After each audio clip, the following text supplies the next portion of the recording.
Lebih dahulu terima kasih. Ini portfolio dan juga CV saya. Terima kasih ya Sabrina sudah hadir pada wawancara kali ini. Untuk pertama-tama boleh silakan perkenalkan diri kamu dulu dan apa saja pengalaman yang telah dilakukan sebelumnya. Baik, terima kasih atas kesempatan yang diberikan. Sebelumnya perkenalkan, saya Sabrina Syafri. Saya merupakan salah satu lulusan dari Departemen Akuntansi di Politeknik Unpad. Selama saya kuliah, saya aktif mengikuti organisasi dan juga mengikuti beberapa pelatihan terkait dunia keuangan dan juga investasi. Lalu saya juga aktif untuk belajar terkait analisa laporan keuangan dan juga pembuatan keuangan. Baik, terima kasih. Bisa dijelaskan apa yang membuat Anda tertarik untuk mengambil pada posisi financial planner di perusahaan? Jadi saya tertarik untuk melamar di posisi financial planner ini karena yang pertama saya merasa bahwa bagian ini merupakan bagian yang sejalan dengan apa yang sudah saya pelajari pada saat saya kuliah. Dan juga saya selalu tertarik dengan bagaimana strategi finansial itu dibuat. Lalu saya juga mempunyai pengalaman terkait pembuatan strategi ini. Jadi saya berharap saya bisa berkontribusi untuk menjadi bagian finance pada perusahaan ini. Dan juga saya melihat bahwa perusahaan ini itu punya visi yang menurut saya bertumbuh dan juga berkembang sebagai financial planner. Terima kasih, jawabannya sudah cukup bagus. Saya mau bertanya, menurut Sabrina sendiri, apa sih kompetensi utama yang harus dimiliki oleh seorang financial planner? Untuk kompetensi yang menurut saya harus dimiliki oleh setiap financial planner ada yang pertama, analisa laporan keuangan. Karena bagaimanapun ketika laporan keuangan sudah jadi, lalu tidak ada yang bisa membaca, itu tentu tidak membantu pihak finance untuk membuat strategi seperti itu. Yang kedua adalah ketelitian. Jadi bagaimana financial planner itu bisa mengecek atau mencari tahu pos-pos mana yang masih bisa dihemat atau bagian-bagian mana yang perlu diperbaiki agar pendapatan atau kinerja perusahaan itu bisa menjadi lebih baik lagi. Lalu apakah Sabrina memiliki pengalaman yang relevan dengan perencanaan keuangan atau pengelolaan anggaran? Saya memiliki pengalaman. Saya pernah bergabung di salah satu UMKM sebagai tim keuangannya. Saya membuat laporan keuangan bulanan. Saya mengatur tentang mencatat arus kas harian dan juga saya membuat strategi anggaran bulanan sendiri. Oke, tadi kan sudah disebutkan kalau Sabrina pernah menjadi staf keuangan di sebuah UMKM dan juga tertera di CV ini. Kalau misalnya Sabrina menemukan kondisi di mana keuangan dalam perusahaan itu sedang tidak stabil, itu langkah apa yang bisa Sabrina lakukan? Untuk langkah yang akan saya ambil, pertama kita perlu tahu dulu bagian mana sih yang perlu diperbaiki. Jadi tidak semua biaya operasional yang dilakukan perusahaan itu berpengaruh terhadap kinerja perusahaan. Jadi yang pertama kita perlu analisa, lalu kita review dulu apakah pos-pos biaya ini itu benar-benar mempengaruhi pendapatan, mempengaruhi kinerja, dan terakhir kita perlu melakukan strategi alternatif untuk memperbaiki keuangan perusahaan itu. Bagus sekali bagaimana cara Sabrina itu memastikan bahwa rencana keuangan yang Sabrina dan itu dapat diterapkan dan dipahami oleh seluruh tim. Jadi yang pertama kita perlu komunikasi, kita mengumpulkan informasi dulu, lalu kita mengkomunikasikan kepada tim, tidak hanya kepada tim internal saja, tetapi tim-tim yang terkait pada divisi lain. Jadi semua operasional, semua bagian dalam strategi ini itu bisa dijalankan dengan baik. Baik, tadi kan Sabrina di sini melamar sebagai financial planner.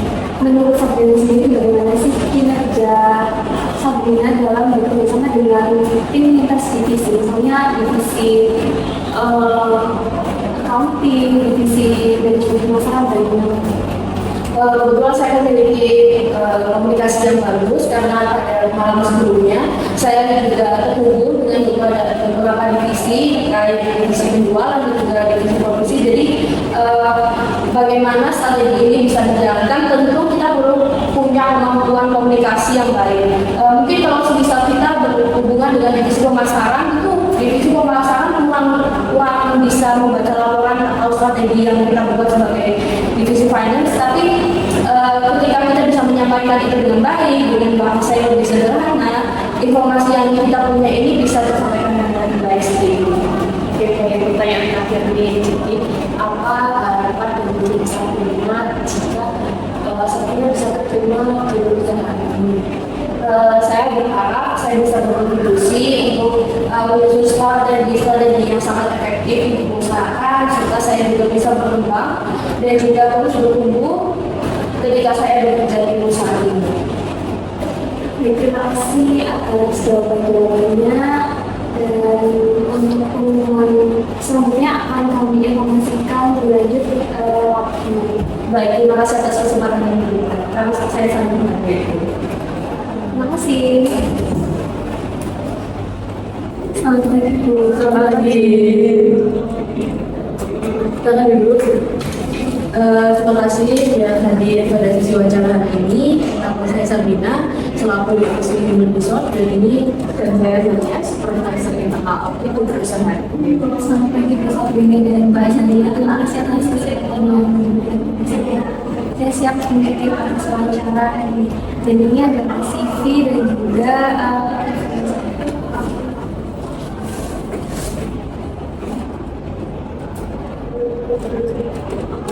baik, sebelum masuk ke sesi wawancara, mungkin bisa diperkenalkan dulu.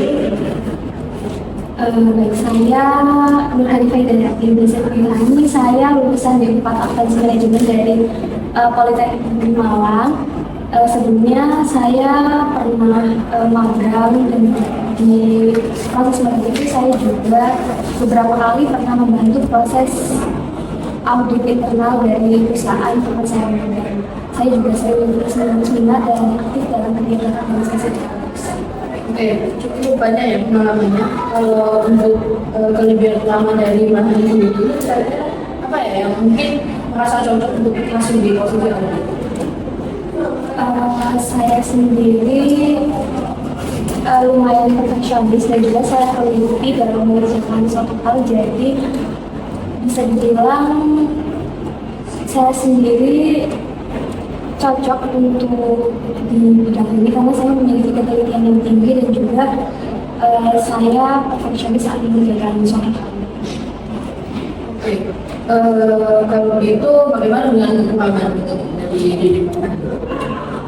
Salah satu kekurangan saya itu adalah ketika saya menghadapi deadline yang cukup kuat, atau cukup banyak dan belum mepet, itu saya terkadang terlalu fokus pada data yang tertentu pada tugas tersebut. Namun saya itu sudah mulai membiasakan diri menggunakan manajemen waktu dan juga membuat daftar prioritas sehingga pekerjaan saya itu dapat selesai secara tepat waktu dan juga secara maksimal. Baik, jadi sekarang saya ingin bertanya beberapa hal yang bersifat teknis ya. Yang pertama, bagaimana pemahaman dari mengenai tugas utama dari seorang auditor? Saya akan melakukan penelusuran terhadap dokumen-dokumen audit yang dibutuhkan untuk perusahaan. Kemudian saya akan mencatat temuan-temuan saya dari dokumen tersebut, dan saya setelah itu akan meminta klarifikasi dari pihak terkait untuk mengetahui penyebab ketidaksesuaian pada dokumen tersebut. Jika ketidaksesuaian itu terbukti adanya, saya akan memasukkannya sebagai temuan dan juga menyusun rekomendasi perbaikan yang sesuai dengan prosedur audit. Gitu ya sama nih. Selanjutnya, apabila Anda menemukan ketidaksesuaian antara bukti fisik dan catatan administrasi, apa yang akan Anda lakukan? Saya akan melakukan penelusuran ulang terhadap dokumen-dokumen yang ada, kemudian saya akan mencatat temuan-temuan dalam kertas kerja audit. Setelah itu saya akan meminta klarifikasi dari pihak-pihak terkait mengenai penyebab ketidaksesuaian dokumen yang ada tersebut. Jika ketidaksesuaian tersebut itu terbukti, saya akan memasukkannya sebagai temuan dan juga menyusun rekomendasi perbaikan yang sesuai dengan prosedur audit. Cukup bagus ya. Lalu bagaimana Hani menjaga objektivitas ketika melakukan audit pada divisi yang mungkin sudah Hani kenal atau pernah bekerja sama sebelumnya? Saya akan tetap mematuhi prinsip-prinsip audit internal seperti independensi, objektivitas, dan juga integritas. Saya akan memastikan bahwa seluruh penilaian yang saya berikan itu didasarkan pada bukti nyata, bukan hubungan secara personal. Jika ada resiko bias, saya akan melaporkannya kepada atasan dan juga meminta supervisi tambahan.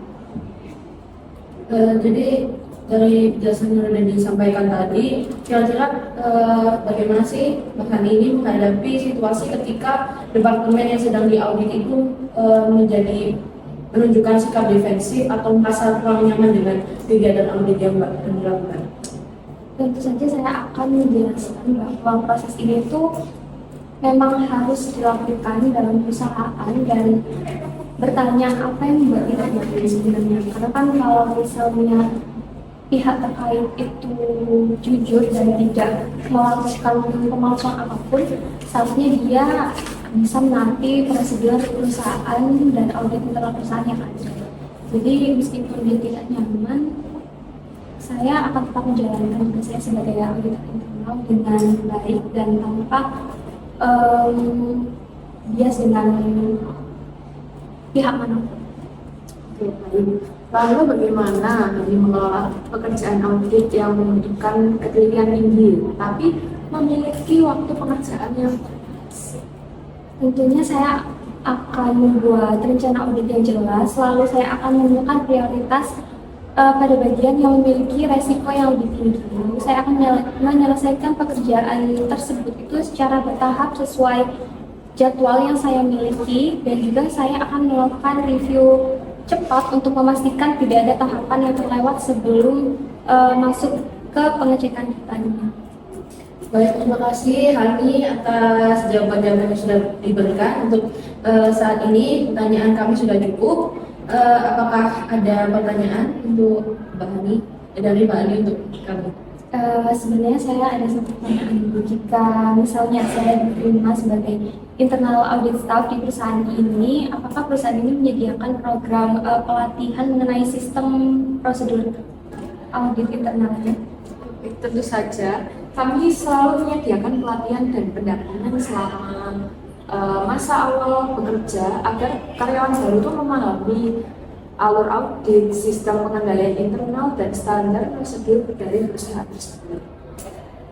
Baik, hanya itu pertanyaan saya. Terima kasih banyak atas jawaban dan informasi. Baik Hani, terima kasih sudah datang pada sesi wawancara hari ini. Untuk hasil tesnya akan kami kabari lewat email atau WhatsApp.